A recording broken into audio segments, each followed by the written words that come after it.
Ugh. Don't drink fountain water, you idiot. That's disgusting. You know, if you told me a decade ago that one of my favorite film characters of all time would be a talking tree voiced by Vin Diesel that was only capable of saying 3 words, I'd probably look at you like you were an absolute crazy person. And yet, here we are, living in a world where Groot is pretty much everywhere. Heck, my mom has a dancing baby Groot figure on her living room bookshelf. This obscure character from a D-list comic that next to no one read is now a household name, and that's just wild. And part of what makes Groot so awesome is that we have gotten to see him grow up. Kind of. Quite a big time jump in there between Baby Groot and Teen Groot. And with the 3rd film coming along, eventually we're probably going to see an older Groot. Probably even an adult Groot again. And this Groot, apparently, might just be the most powerful version of the character that we have ever seen on the big screen. Wait a second. How exactly? I mean, the dude is pretty powerful already. Look at all those Outriders. Hard to imagine being any more overpowered than that. Well, that's what the rumors and talk around Guardians of the Galaxy Volume 3 are saying. And in this video, we're going to take a look at everything that we know and determine how this could be the case. Complete with a whole lot of speculation, because you know that we love that stuff. Now let's dive right into it.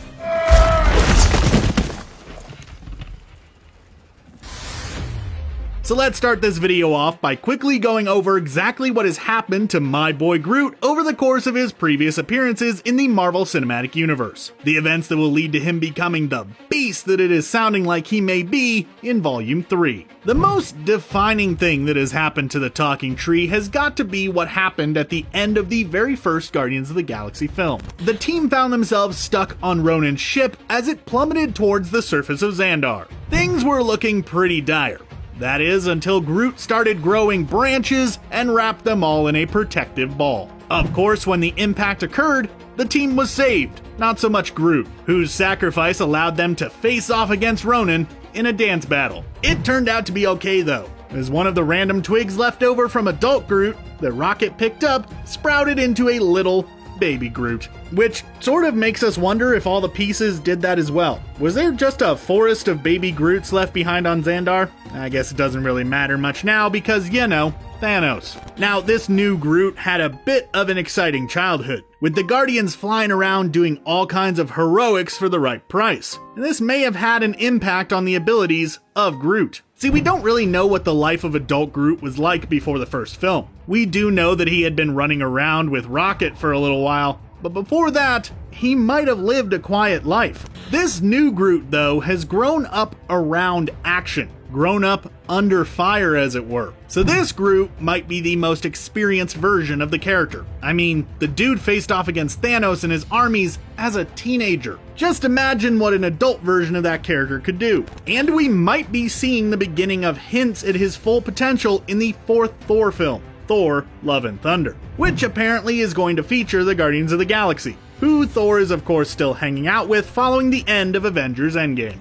But you'd imagine that Marvel would save the real, overpowered version of Groot for the 3rd Guardians film, naturally. But what could that character look like? What could we have to expect from a super powerful Groot? Well, just look at King Groot, the colossal tree being who is the reigning monarch of Planet X, the world from which the Flora Colossi, Groot's species, originated. Yeah, Groot has an actual homeworld that has a name and everything. The more you know. King Groot is a massive being, made up of the same wood-like substance as any other members of the Groot race, which, fun fact, is not actually wood. It is instead a bioreactive dendronic material, also known in layman's terms as sentient wood. It has the ability to grow and regrow at will, which is exactly what we see Groot use in fights.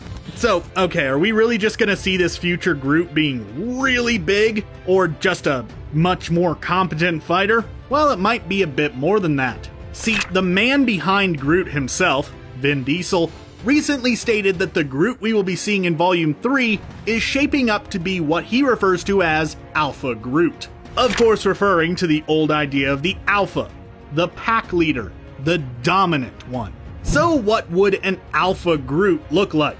Certainly this again hints back to the whole King Groot idea. But what does it really mean? Well, in my opinion, this could all come down to an ability of Groot's that we haven't really seen in the films yet in any way: his chlorokinesis. See, in the comics, Groot has the ability to communicate with and even control plants of all shapes and sizes.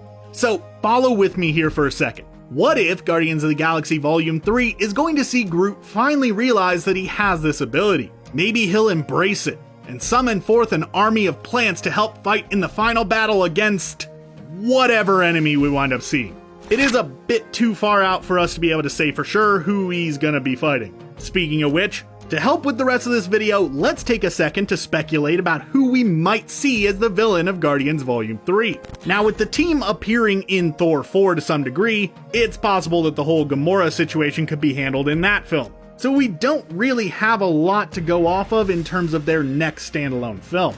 But let's think in terms of what could help build out the MCU in the best way. A lot of discussions regarding the future of the Marvel Cinematic Universe have centered around who the next big bad could be.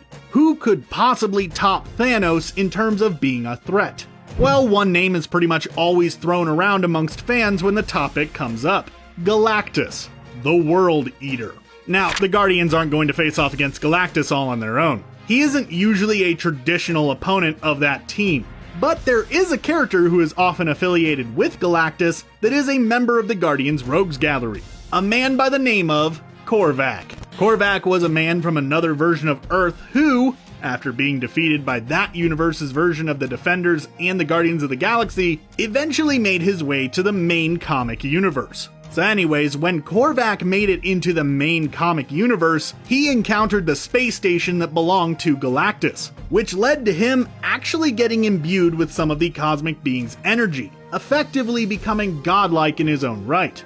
Over the years, Korvac has come into conflict with the Guardians on numerous occasions, and could fit pretty well into the MCU if they are intending to use Galactus as the big bad. Now let's bring it back around to Groot, and how the more powerful version of the character that we talked about a little bit earlier on in this video could fit into this conflict. Because, you know, that's the entire point of this video. See, the Guardians don't exactly lack in experience going up against godlike beings. Their second outing saw them facing off against Ego. However, they were fighting him in a place where he was at his most vulnerable. What if they were going up against someone who had been powered up by energy from a being that was capable of devouring worlds, and weren't really able to take advantage of an obvious weak spot? They would probably need some help for that one. Enter Groot and his army of plants that he has communicated with and is controlling via his aforementioned chlorokinesis, leading a pack of plants, like the Alpha Plant, the Alpha Groot, as it were.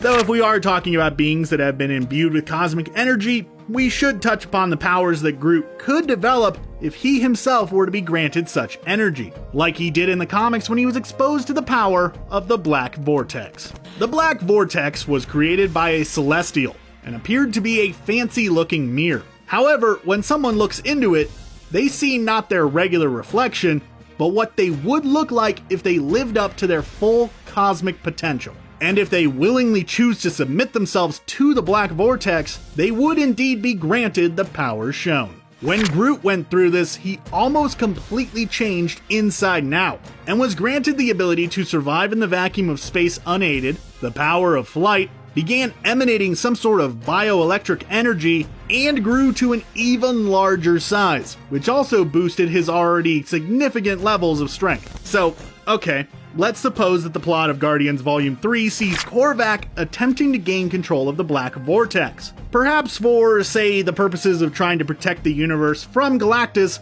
by controlling it himself, which totally sounds like the motivation of an MCU villain. Maybe Groot will submit himself to the Black Vortex and gain these powers, granting him the ability to go head-to-head directly with a cosmically powered Korvac, and giving us the Alpha Groot that we have heard about. Now, would this lead to the most powerful version of the character that we've ever seen? Yeah, since this particular iteration of Groot would basically be a god, which is just awesome. Either way, the future for the character is looking quite bright, and I, for one, cannot wait to see him in both the fourth Thor film and the third Guardians, regardless of whatever power level he winds up being at.